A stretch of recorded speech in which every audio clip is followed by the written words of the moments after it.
Ya, terima kasih saudara, kembali bersama kami dalam Dialog Merah Putih. Dan tadi kita sudah mengawali pembicaraan sedikit dengan Bapak Baharudin Yusuf Effendi, B.J. Habibie, maksud saya Presiden ketiga Republik Indonesia. Tadi beliau juga sempat singgung ya Maulana mengenai pesawat yang sudah dihasilkan oleh IPTN atau PT Dirgantara Indonesia. Dan sempat dibeli oleh negara tetangga. Korea juga beli. Korea termasuk yang membeli. Yang membeli. Tapi kemudian pertanyaan saya adalah begini Pak. Ketika Indonesia mau melakukan kerjasama untuk membuat pesawat tempur dengan Korea Selatan, sudah menghabiskan dana hampir sekian ratus miliar juta US dollar. Pada saat yang bersamaan, Malaysia kemudian mengambil atau membajak katakanlah sejumlah ex-karyawan PT Dirgantara Indonesia untuk mengembangkan aerospace mereka. Apa komentar Bapak? Saya berpendapat bahwa kebijaksanaan untuk mengembangkan suatu pesawat militer dengan suatu perusahaan, apakah itu trainer, justru perusahaan yang tidak unggul di dalam dunia pembuatan pesawat militer tersebut tidak tepat. Dan juga bahwa kita sekarang harus melihat pada kenyataan bahwa anggaran pertahanan kita tidak saja memungkinkan pesawat-pesawat terbang tempur atau trainer yang kita miliki bisa terbang kemana saja, di mana saja di wilayah Indonesia, karena anggaran tidak mencukupi, karena harus dibiayai ya bukan saja suku cadang, bahan bakar minyak dan seterusnya. Dan dalam hal ini paling banter kapasitas kita berapa sih? Mau beli berapa skuadron? 10 skuadron udah banyak sekali. Untuk 10 skuadron kita mengembangkan suatu pesawat terbang sendiri, ngapain?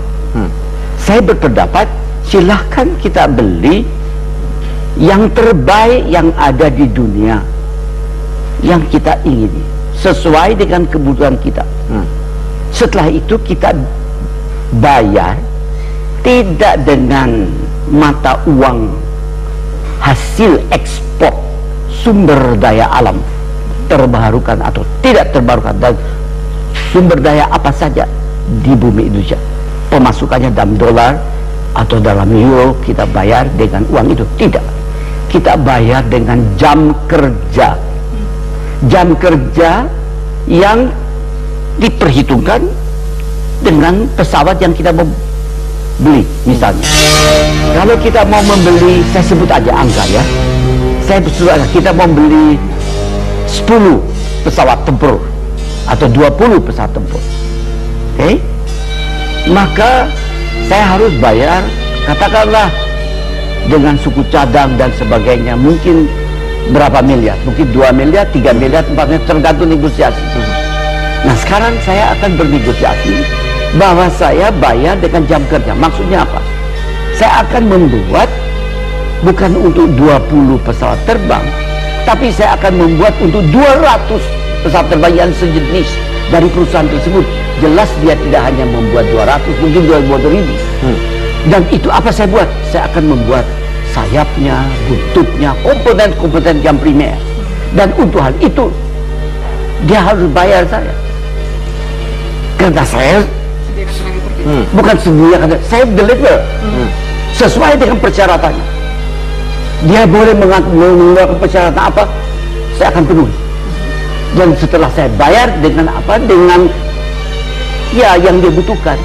Jadi tiap pesawat terbang nanti yang dia ekspor atau pakai untuk dirinya, itu memanfaatkan sayap atau bagian dari pesawat terbang yang buatan dari perusahaan yang di Indonesia tersebut. Itu dikenal dalam dunia Dirgantara namanya offset.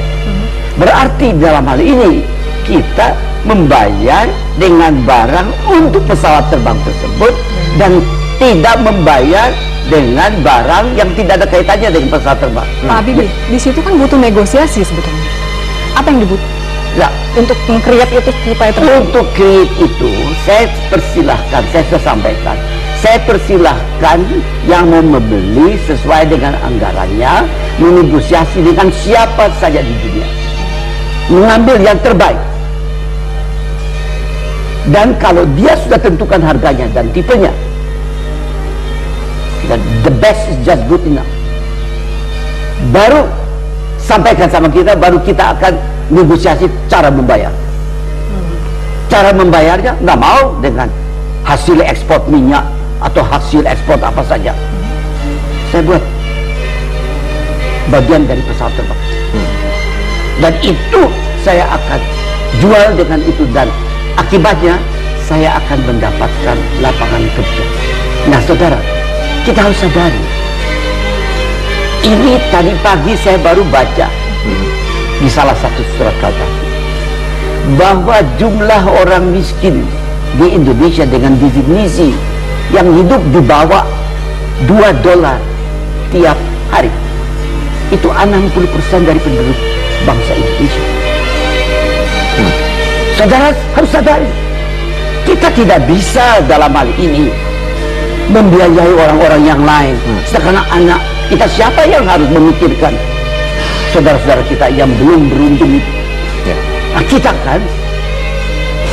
Nah, dalam hal ini ya mikir aja bagaimana tiap produksi yang kita manfaatkan di sini. Apa kita konsumen untuk pertahanan, untuk perhubungan, apa saja itu harus kita kaitkan dengan lapangan kerja untuk bangsa kita sendiri. Untuk hal itu tidak ada manusia di bumi ini yang bisa menyatakan bahwa kita tidak mampu, karena kita sudah perlihatkan kita terbangkan pesawat terbang. Pak Habibie, sejauh mana hal itu terrealisasi sebenarnya kalau Anda melihat sampai sejauh ini? Tidak ada. Sudah berapa kali saya bilang. Ya, saya bilang terus terang aja, saya tidak mau menyalahkan orang, itu bukan sifat saya dan tidak ada gunanya. Yang kita lihat apakah tindakan itu menguntungkan bangsa dan rakyat, ya atau tidak. Jawaban saya adalah tidak. Mengapa? Saya sudah jelaskan. Mau lebih debat, saya bisa detail. Bisakah kita mengatakan bahwa sebetulnya dengan kondisi seperti sekarang kita setback? Bukan setback. Kita sudah menerbangkan pesawat tapi kemudian iya, itu hilang gitu. Coba lihat ya. Menurut rencana N250 itu yang terbang 17 tahun yang lalu. Itu tahun 17 tahun yang lalu ya. Itu tahun 95, sekarang ini enggak, 14 tahun yang lalu. 14 tahun yang lalu. 95 2012 ya? Ya, berapa itu? Ya, pokoknya 17 tahun yang lalu. 17 tahun yang lalu. Ya. Dia terbang 17 tahun yang lalu, N250 itu sudah fly by wire. Berarti seluruh pengendalian secara elektronik.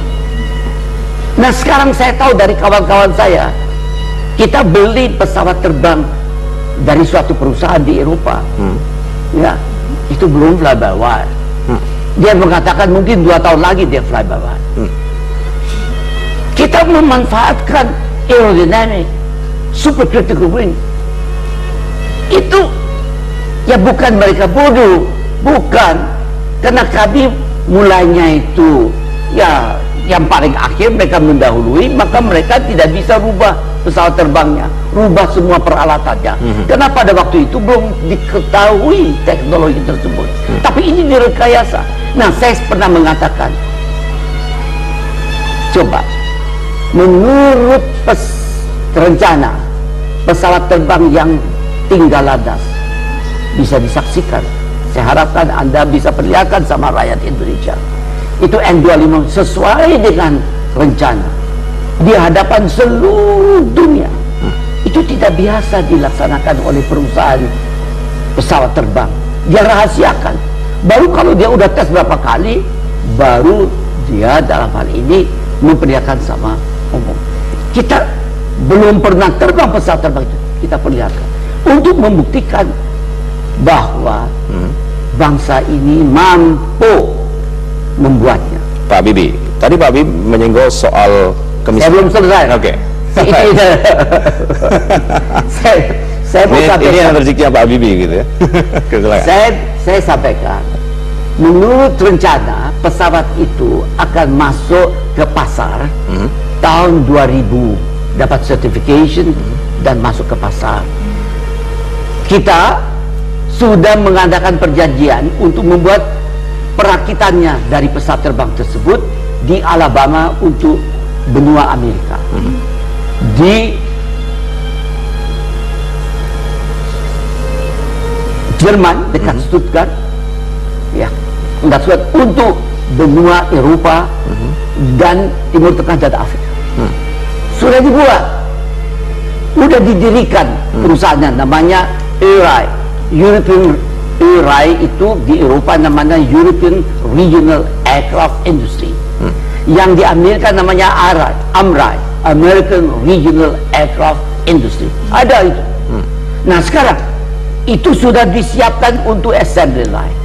Bagaimana rasanya saya melihat dan mendengar dari yang baru membeli pesawat terbang dari perusahaan yang membeli pesawat terbang banyak. Dia bilang, Pak Habibie, kami hanya melaksanakan, mengimplementasi ide-ide Pak Habibie. Sebenarnya kami itu akan membeli, kalau sekarang N2130 yang rencanakan, yang jet engine, twin engine, sama dengan Boeing 737